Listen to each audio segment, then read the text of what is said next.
Bonjour Princesse Erika. Bonjour. Alors, comment on t'appelle? Qui, moi? Oui. Ah bah tu m'appelles Sam. Sam, Tout simplement. Tout simplement. Bon, mon vrai prénom c'est Samuel, Oui. mais c'est le diminutif, tout le monde m'appelle Sam. Tu es d'où? Moi je suis originaire de Montpellier, dans le D'accord. sud de la France, et j'ai perdu mon accent. Parce que je Ah. l'avais, mais Ah. comme ça fait 10 ans que je suis à Paris, forcément je l'ai perdu. Ah, là, j'ai entendu un petit peu. Là. Ah, tu vois, par exemple ça va être sur des mots rose, Ah, oui. jaune. Ah, bah J'arrive oui. pas à dire, je trouve que ça fait trop fermé. Rose, jaune, c'est... Oui, je comprends. Tu vois ce que je veux dire? En tous les cas, tu sais le faire quand même. Parce qu'il y en Voilà. a qui savent même pas. Bon, et toi alors? Écoute, moi, Est-ce que c'est Princesse ton vrai prénom? Écoute, si, j'adorerais. Non, en fait, ça, c'est vraiment un nom de scène, mais qui a une origine véritable. Je me doute. Parce qu'en fait, mon grand-père était un vrai chef traditionnel du Cameroun qui administrait donc un village de plus d'un millier d'habitants. Donc c'est un peu comme le maire qui célèbre les mariages, les décès, à qui tu viens faire, tu vas te oui, il m'a volé mon chat, comment j'ai fait? Tu sépares un d'eux. Tu vois, c'est un peu, c'est régler les conflits, tout ça, non? Avec des armoiries, tu vois, vraiment un truc. Et en fait, la vraie princesse, c'est ma mère. Mais comme elle n'utilisait pas le titre, et que moi j'étais artiste, tu sais, reggae, dancehall et tout, et qu'il y avait des King Daddy Yod, des Pablo Masta, des King, des Nutty, tout ça, moi je me suis dit, bah, Princesse Erika, ça va très bien, c'est tout à fait dans la lignée et de mon origine et de ma musique, tu vois. Et Donc, de la petite histoire également. mais ouais, c'était donc, voilà, double gagnant. Donc tu as juste rajouté le princesse devant Erika. Exactement. Princesse. Sans S, sans E, pardon, avec 2 S, à l'anglaise, parce que Princess. Erika. Voilà, princess. T'as féminisé en gros le prince, quoi. Ouais, voilà. Eh ben oui, t'as complètement eu raison. Et Princesse Erika, alors, bon, je te cache pas que j'étais un petit peu jeune en 1992, mais je me souviens quand même, comme beaucoup qui certainement nous regardent, on a ce petit truc en tête, faut que je travaille, et me la couler douce, c'est ce que je sais faire, hein, c'est ça? C'est à peu près, écoute, c'est ce que. Faut que je travaille. Alors, moi je vais prendre dans ma tona. Faut que je travaille et je veux pas qu'on me pousse. Je sais ce que j'ai à faire. Faut que je travaille et me la couler douce. C'est Voilà. ce que j'aime bien faire. C'est ce que j'aime bien faire. Ouais. Et déjà, j'ai trouvé, parce que j'ai revu en préparant cette ITV tes clips, et déjà pour les années 90, j'ai vu que tu avais vraiment un côté comédienne et que tu développais le côté comédie dans tes clips, alors qu'à l'époque, les clips n'étaient pas aussi développés qu'aujourd'hui. Mais Tu me tout à comprends? fait, mais bien évidemment que je te comprends. Tu sais pourquoi je te comprends? Parce que c'est exactement ce que je voulais faire. C'est-à-dire que quand J'ai vu juste. bah oui, tu as vu très juste. Quand le clipper en question, qui était Olivier Daron du clip Faut que je travaille, vient me voir, il me dit, écoute Erika, de quoi as-tu envie? Et moi je lui dis, j'ai envie de jouer, j'ai envie de faire la comédienne. Ça se Et sent. donc il a écrit un scénar. Tu vois, le gars, il n'a pas fait ni une ni deux, il a écrit un scénar. Et dedans, enfin, on a joué, etc. Et à l'époque, c'est vrai que on ne faisait pas des clips aussi longs, etc. C'était du fond vert, les clips beaucoup. Exactement. Et là, on a fait un truc vraiment road movie, tu as vu, avec des acteurs. On Avec a pris une histoire. Romain Dirus et Carole Rocher, avec une vraie histoire qu'Olivier Daron a écrite. Et je pense que voilà, quoi. Moi, c'est un super souvenir. Et en plus, je pense que c'est un clip d'anthologie pour ça. Pour ce côté film, tu vois. Film Ouais, qu'on ne retrouvait avec, pas du tout Ouais. à l'époque. Et C'était déjà avant-gardiste, c'est hallucinant. Mais ouais! Mais oui, Ouais. t'as raison, faut le dire, faut le crier. Et J'adore. trop de blabla. C'était encore un autre. Le clip était, t'as vu, avec la pâte à modeler, tout ça. Mais pareil. Ça, c'est se- complètement différent. Ça se faisait pas encore. aussi non plus. À l'époque et tout, Ex-Nihilo est venu me voir et m'a dit voilà, qu'on a envie de faire des. Ils m'ont proposé, alors eux, c'est eux qui m'ont proposé cette idée, tu vois, avec des petites personnes à pâte à modeler. J'ai trouvé ça génial. Moi, j'ai dit, mais bien sûr. Et il paraît, alors que c'est la mutuelle MMA qui s'est inspirée, oui j'ai lu ça, hein, qui s'est inspirée de ton titre pour son fameux slogan, donc Et qui alors donne zéro tracas, zéro blabla, MMA. Est-ce que c'est vrai? Mais ils se sont pas inspirés. C'est-à-dire que tu vois, quand une marque comme ça, qui est une belle marque, a besoin d'une musique pour faire ses campagnes de lancement, enfin ses campagnes de promo, ils demandent, ils font ce qu'ils appellent un appel d'offres. Oui. C'est-à-dire qu'ils demandent des titres et tout ça. Et donc, moi, mon éditeur a présenté le titre de Blabla. Et en fait, ils ont le droit de l'utiliser. Ça s'appelle un droit d'utilisation. Donc, ils me demandent et ils me payent pour utiliser Donc tu as des droits d'auteur, en tout cas d'interprète. J'ai des droits d'auteur et d'interprète parce que j'ai écrit le texte et j'ai fait la musique de Trop de Blabla, donc j'ai des droits d'auteur. Et ils me payent un droit d'utilisation enfin, voilà, qui est renouvelable, qui peuvent arrêter quand eux ont envie. Tu Là vois, qui est toujours en cours, parce qu'on entend qui est toujours, toujours en la cours, musique. puis qui a vraiment marqué, tu vois, qui marque les mutuelles du Mans, c'est MMA. Hein. Bah oui, c'est Et impressionnant. MMA, c'est trop de blabla. Et les conséquences, enfin ces droits d'auteur, je sais pas, ça correspond Alors, à quoi? Parce que écoute, perso, moi j'ai aucune idée. Hein. Alors tu sais que Thierry Radisson m'a bien posé la même question, ce qui m'a quand même posé quelques petits problèmes. Ah, Donc après. c'est pas que j'ai pas envie d'y répondre, moi je te répondrai Ah oui, non mais volontiers, t'as raison, je respecte. mais c'est confidentiel et Tu as raison.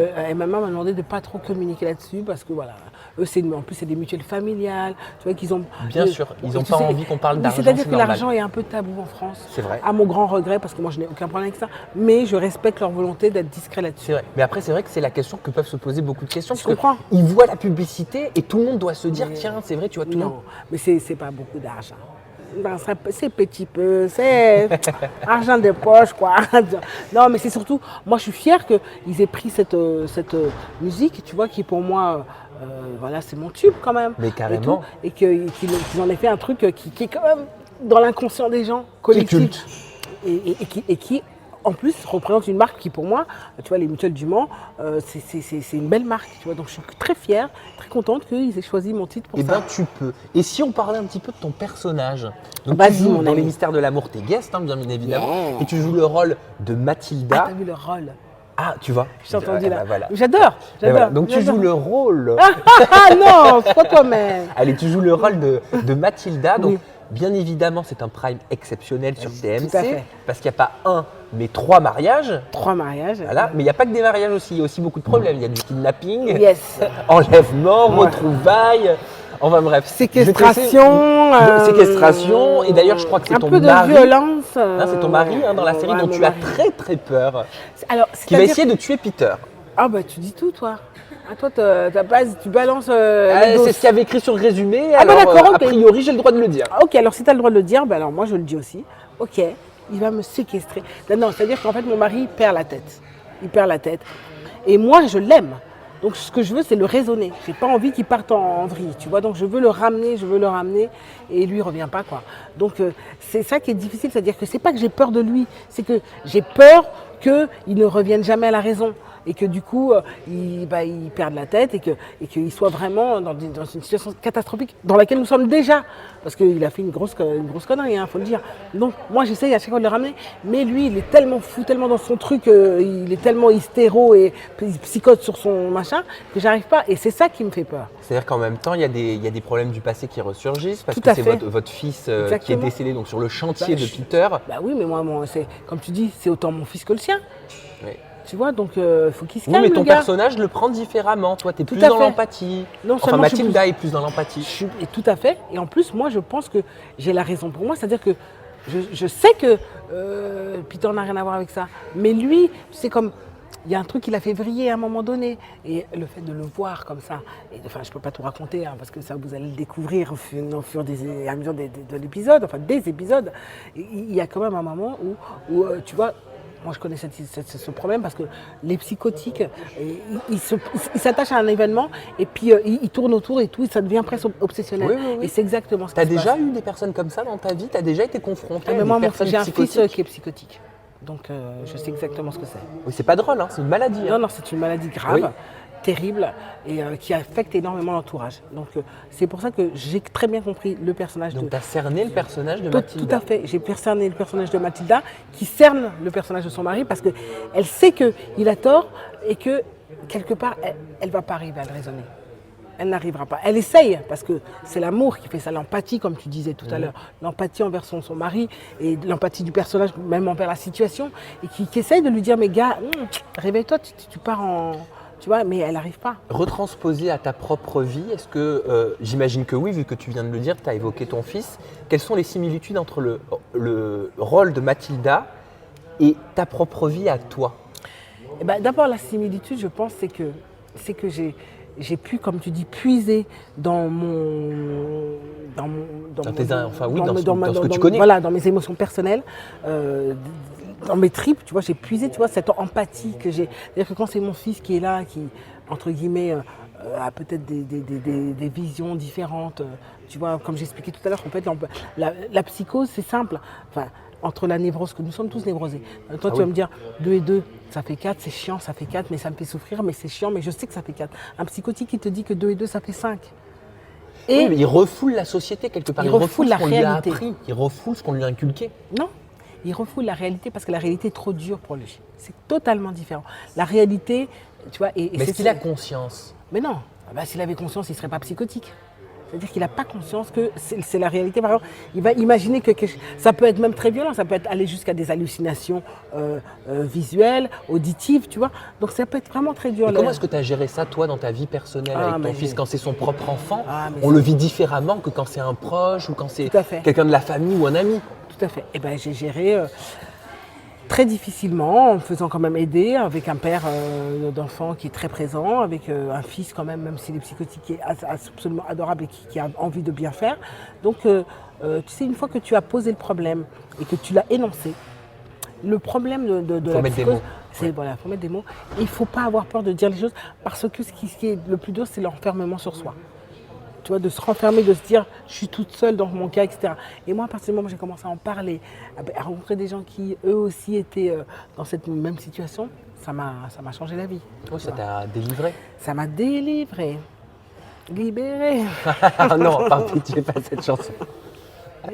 J'aimerais revenir brièvement sur ton rôle dans Camping Paradis. Oui. Alors, ton départ, il a fait couler énormément d'encre. Ça, c'était en 2012. Donc, j'ai pas envie qu'on revienne forcément sur les raisons qui t'ont motivé à partir parce que tu les as déjà exprimées. On les connaît. Voilà, tu trouvais que ton personnage tournait un petit peu en rond, ton rôle. Mais pourquoi, d'après toi, est-ce que ça a fait autant de bruit? Alors, écoute, je vais te dire quelque chose. Déjà, je suis revenue un peu aussi sur ce départ parce que, effectivement, moi, à l'époque, j'avais raconté que, tu vois, parce que ça faisait mieux de dire que c'était moi qui étais partie, mais c'est quand même eux qui m'ont viré, hein, tu vois. Oui, c'était ce que tu avais dit à l'époque, exactement. Voilà, exactement. Pour dire que, d'abord, effectivement, il y avait eu un truc qui était, c'est que moi, j'ai un peu une grande gueule à mes dépens. C'est-à-dire que, voulant avoir plus de textes et plus de choses à jouer, comme tu dis, je leur avais dit, bon, écoutez, là, il faut que vous me donniez à manger, sinon, ça va plus m'intéresser. Il y a besoin de matière. Voilà, de matière. Parce que quand tu viens, que tu fais quand même 800 km pour aller tourner dans le sud, tu as envie de le faire pour un truc, tu vois. Puis c'est ta série, tu l'aimes, tu la défends. Oui, puis tu t'attaches aussi au personnage. Tu t'attaches au personnage, et voilà, et tu as envie que ton personnage se développe. Et j'avais remarqué depuis une saison comme ça que c'était un peu moins, et il m'avait promis de le développer. Puis bon, voilà, je reçois les scénarios, le premier épisode, voilà, un deuxième, tu vois, on en fait 6 épisodes dans la saison. Et c'est au 3e que j'ai commencé à dire, non mais là les gars, j'ai toujours rien. Et donc je les appelle pour leur parler, ils ne me répondent pas les gars. Qu'est-ce que je fais? Bah, tu sais, quand tu es énervé, tu écris sur ton Twitter. Ou le truc à pas faire. Et en plus, jamais faire ça. Et donc, qu'est-ce qui se passe? Tu sais, même si tu n'as pas beaucoup d'abonnés sur ton Twitter, du moment que tu es quelqu'un de connu, tu sais, les médias te repèrent, Télé Loisirs. Et il m'a repris en grand et ils ont titré. J'avais mis, qu'est-ce que j'avais mis? J'avais mis, putain, rien à jouer, encore rien à jouer, fais chier d'y aller. Tu ne craches pas dans la soupe que tu manges. Non, t'as regretté? Bah, j'ai regretté d'avoir ouvert ma gueule, mais bien sûr, j'ai regretté. J'ai dit, mais parce que tu as réagi sur le coup de l'émotion. Exactement, comme je fais très souvent. Connasse, excuse-moi. Non, mais c'est vrai. Non, mais c'est pas bien. Et du coup, bah, eux, bon, ils m'ont gardé jusqu'à la fin de la saison, mais à la fin de la saison, ils m'ont dit, t'es mignonne, mais tu dégages. Mais ils avaient raison, parce que c'était aussi pour dire aux autres, déjà, vous êtes bien contents de travailler, donc travaillez, enfermez vos gueules. Ce que je comprends, parce que. Et puis en plus, ça renouvelait le casting.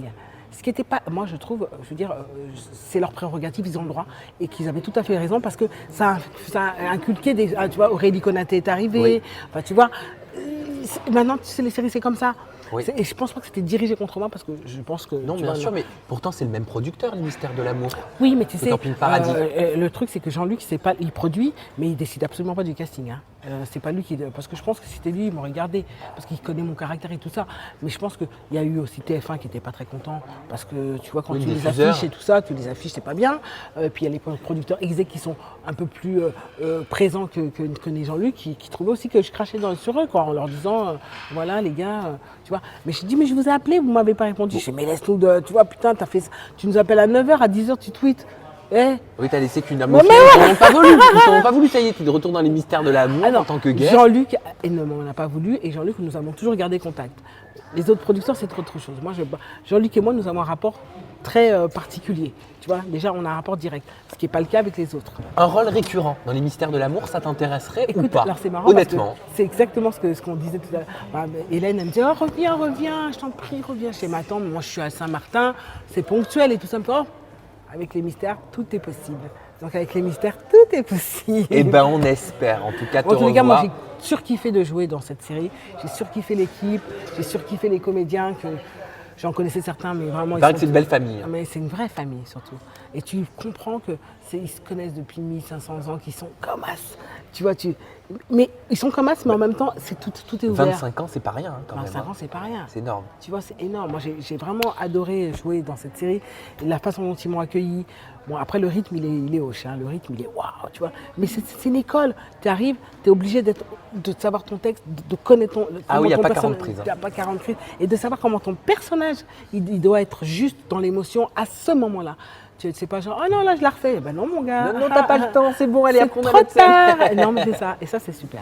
Bon, bah, merci infiniment pour toutes ces petites croustillantes confidences, Princesse Merci, Erika. Sam. J'ai vraiment pris beaucoup de plaisir à papoter avec merci. toi. Et j'espère à la maison que ça vous a plu également de passer ce moment avec nous. Merci beaucoup, merci de nous avoir suivis et merci Princesse. Et tu me réinviteras pour que je te parle de mon Mais avec album. plaisir, en toute intimité, comme ça on prendra le temps de parler de ta carrière, de tes projets et de tout ce que tu souhaites faire. Ah, c'est gentil. Ok? C'est adorable. On valide? On valide. Allez, on valide. Bye bye. Yes.